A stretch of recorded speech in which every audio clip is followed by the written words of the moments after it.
Today we are taking a long bus ride. Welcome back to the third part in this 4-part series, and what we've been doing to date is rebuilding the brakes in the front of our old Bedford bus. But as it is with all old vehicles, you go to do one thing and you end up doing heaps of other stuff. So I'm going to go through briefly what we're going to cover in this video. First up, we're going to reinstall our freshly reconditioned brake wheel cylinders. So we're going to pull all the wheel bearings out, we're going to give them a clean, repack them, and then we're going to refit them back into the hubs. And then we're going to mount those hubs back onto the vehicle, and finally adjust the wheel bearings. And a quick interlude, if you manage to hang around to the end of the video, I'll show you this piston which we've managed to wreck in the 300 many years ago. Let's get into it. So we'll spin this hub around a bit because we've got the both wheels off the ground at the moment. We've got our wheel cylinder, so we'll start getting that back in. So we'll pull some stuff out of the back of this and drop it in. So we'll get rid of these guys. And that fit in there. Like that. So we'll disappear around the back and put some nuts and bolts in. So we'll get some bolts in first. There's 2 bolts, there's one at the top and one at the bottom. Now we've got a bit of anti-seize on here to make things a little bit easier. So we'll whack in our top one first. Now that's just finger tight, and what I want to do now is, while it's sitting here, I want to fit my brake hose, because I can actually get access to the back with the bottom bolt missing, so I can actually get my spanner in here and tighten things up. So we've got our brake hose here, we've got our annealed washer. What we'll do is we'll screw that in, just make sure there's no rubbish between the copper washer and the surfaces, so you get a good seal. So that's in there nicely. Slip our 18mm over the tyre of the hose assembly, and now we can tighten it up. Within the limited room that we actually have in here. So we'll tighten that up. Good thing about it is, if it leaks a little bit later, we can come back and remove this bottom bolt and still actually get the spanner in here. So that should be alright. Now we'll get our bottom bolt in. So we'll do these fellas up with our 9/16. So they're done up. Pop our bleed screw in while we remember. Now I'm just going to tighten up that bleed screw. We'll go around to the front now. Okay, we're now on the outside of the hub looking in, and what we're going to do is start to fit up everything in here. Now what I have done is I've gone through and brake cleaned everything, and then I've lubed up these brake adjusters here. And what I've done is put a bit of anti-seize in behind the flat on here, and run a bit of anti-seize around the spring assembly on the back. You want to be careful getting grease and rubbish in the drum in here, because you don't want them on the pads. So that should keep them nice and free. And what we'll do now is fit up our brake adjusters. So they lock in or mesh around the back with your brake adjusters. So if we have a look there, got our brake adjuster on there, so it actually will spin those around and adjust them when you go to adjust your brakes. So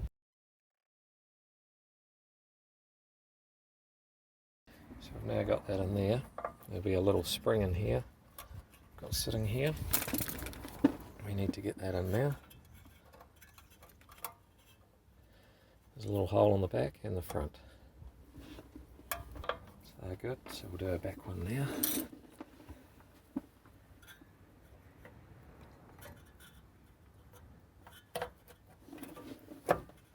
Remember to mesh it with the adjuster around the back, and we'll see if this pad comes in far enough.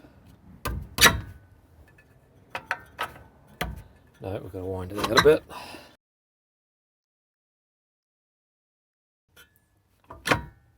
There we go. And we'll get our little spring in here. Now for the bit I really don't enjoy, and that's getting these springs on, and that's not easy. So we've got some brake caliper spring pullers here.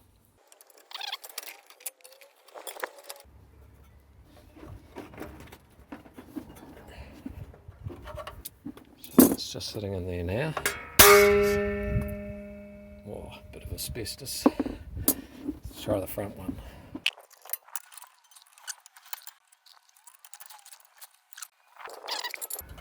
There we go.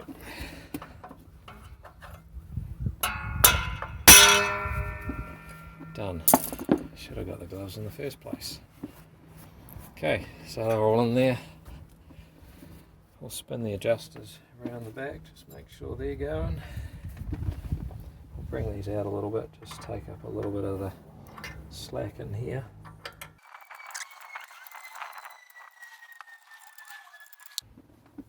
Okay, so that's good. So just before we go to the back, I'll point something out. These shoes are hanging down a bit, so if we pull them up, we can align them even with the outside of the drum here. And you'll see these are dragging down a bit. So bring those up a bit until it looks even. We need to get those equal with the outside of the hub before we can get the drum on. We'll attach this brake hose. This one's done on the inside here on the back of the brake cylinder. What we'll do is we're going to fit it up here now. Just going to put a little bit of anti-seize around the back of this. It had a bit of corrosion when I took it off.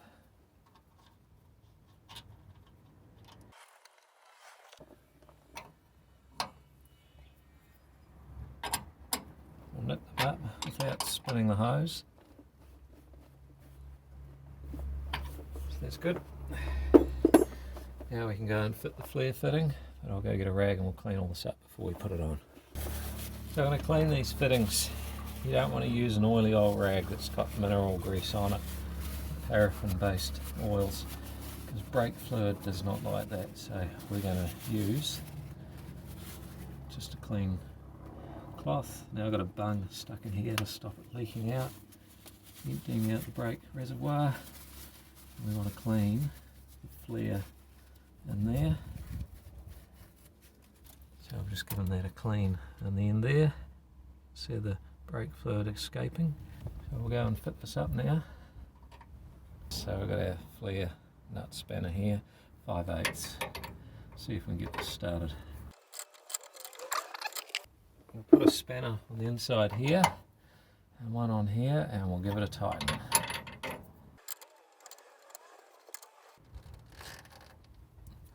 That should have done it.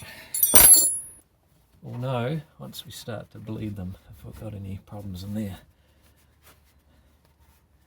Because once you got it bled, you do a sustained brake application, and then you come down and check for leaks. That's the left hand side done, so what I'm going to do is go around and do the right hand side now, and then we can come back and start packing wheel bearings and reassembling all the hub.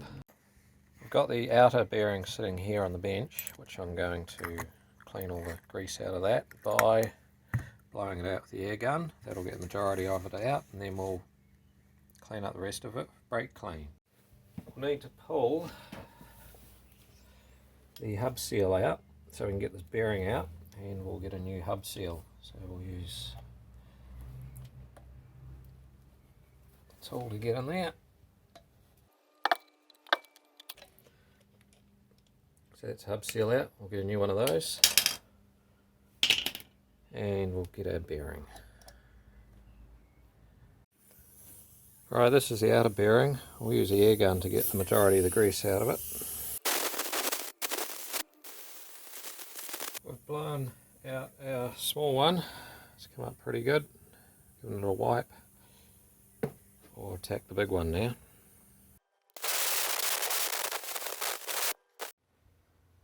So we've got all the bearings out. They've been cleaned up.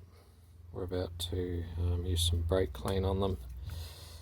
But just before we do that, we'll actually read the sizes out on them. So this is a Timken bearing, made in England, and the part number in this is a 3490, and the inside diameter is 38.16 millimeters.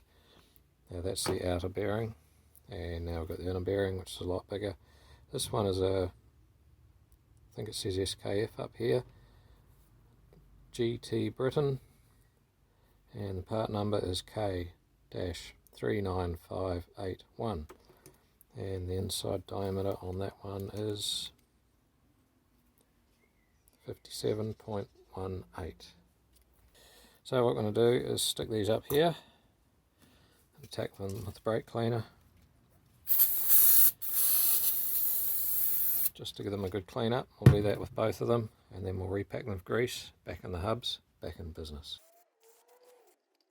Time to do the big bearing now. All the bearings have been cleaned and washed now. They look like they are the original bearings, so they'd be 40 or 50 years old now, and they're still in pretty good nick. So we'll just repack them with grease, put them back into service. So now what we're going to do is repack our clean wheel bearings. What we're going to do is just use some wheel bearing grease, and I tend to use a grease gun like that, and I have this little adapter. So this bit here is what they use to blow up footballs, soccer balls. That's a little valve, but you certain the valve, but I've put a grease nipple on the end, so that means I can stick that in there, and then get the end of this and run it down between the bearings and fill them right from the back through to the front, through each bearing.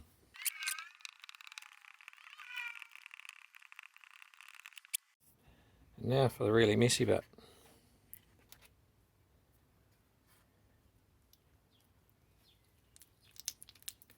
This is where you go and work all the grease in. Happy with that one. We'll put that into the bag and we'll pull it out when we're ready to go. I've been smurfed. So we'll start reassembling the hub now. Now what we want to do is, while I've cleaned out all this bearing in here, we want to go through and give it a real good clean out now, and we'll just use some degreaser or brake clean, and we'll get in there and give it one final scrub out, get rid of all the rubbish. Give our stub axle a clean.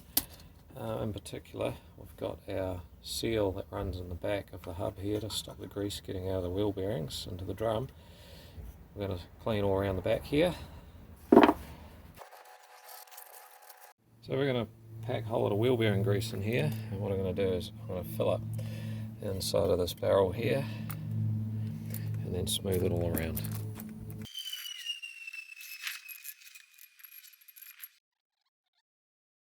We're going to drop our bearing in there, which we've got over here, which we've prepared earlier.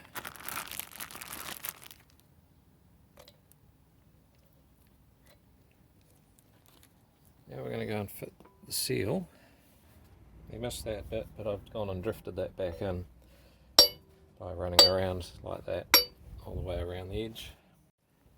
So we'll turn her over now. And I forgot to mention when I was putting in that seal that you should put a bit of grease around the sealing lip, and that'll stop it wearing out because it keeps it lubricated. We'll go fit some grease in here, in the shell, the bearing shell around here. And we're not going to put the bearing in there yet, because as we lift this hub onto the stub axle, that bearing will fall out on the ground, so we'll put that in last. So we'll put some grease on our stub axle. Now this is the bit that either makes you or breaks you, and that's trying to lift it on. So to make life a bit easier, I put down a couple of blocks so you can rest the outside of the drum on here before you transition it onto there, because you're only going to get one good push to get it on. At the same time, you're going to want to have your wheel bearing for the outer handy, your washer and your castle nut, because you're going to need to hold the drum up while you're trying to get the bearing and the washer and the castle nut on there, otherwise it can drop off the hub, off the stub axle, and you'll pull the seal out of the back and leave the bearing behind, which is a bit of a pain, if that sort of makes sense. And if that happens, you've got to take the hub off again, put the bearing back in and put the seal back in if you haven't wrecked it. So here goes.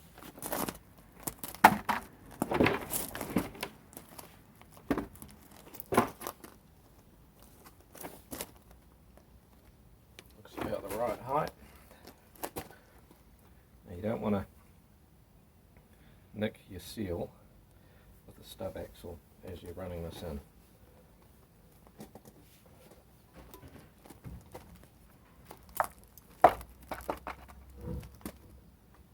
Or get your fingers caught around the back.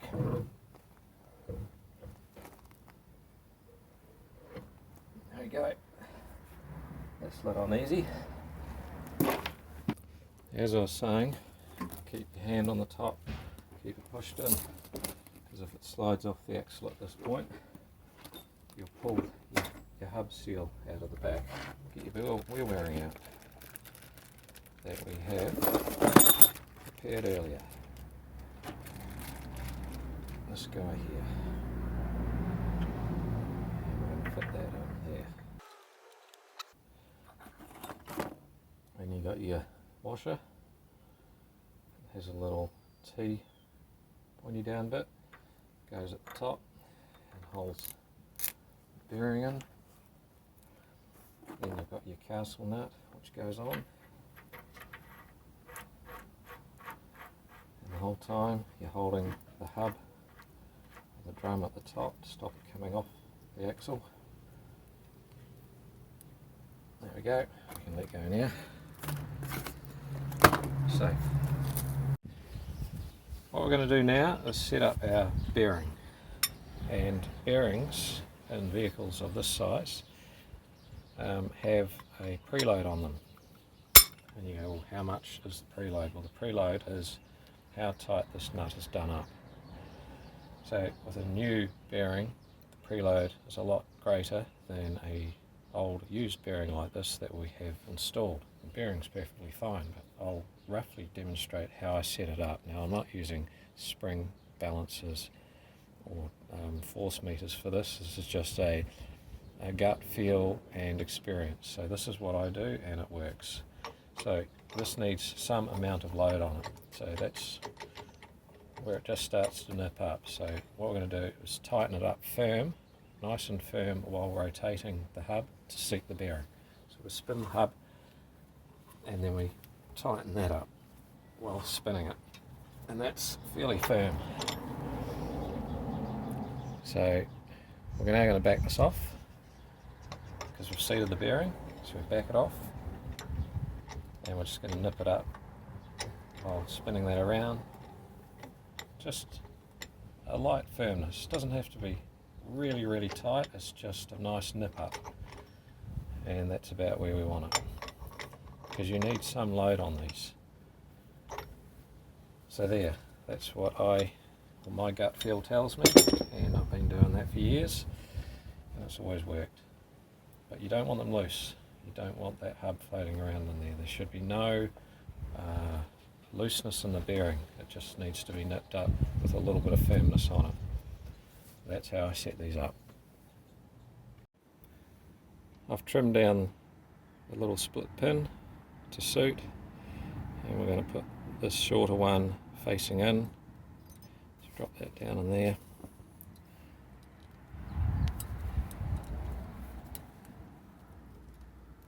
Roll that up round onto there.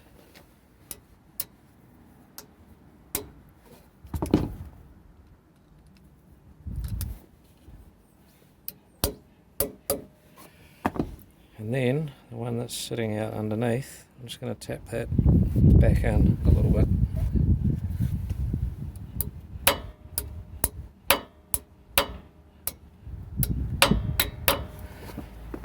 About that much.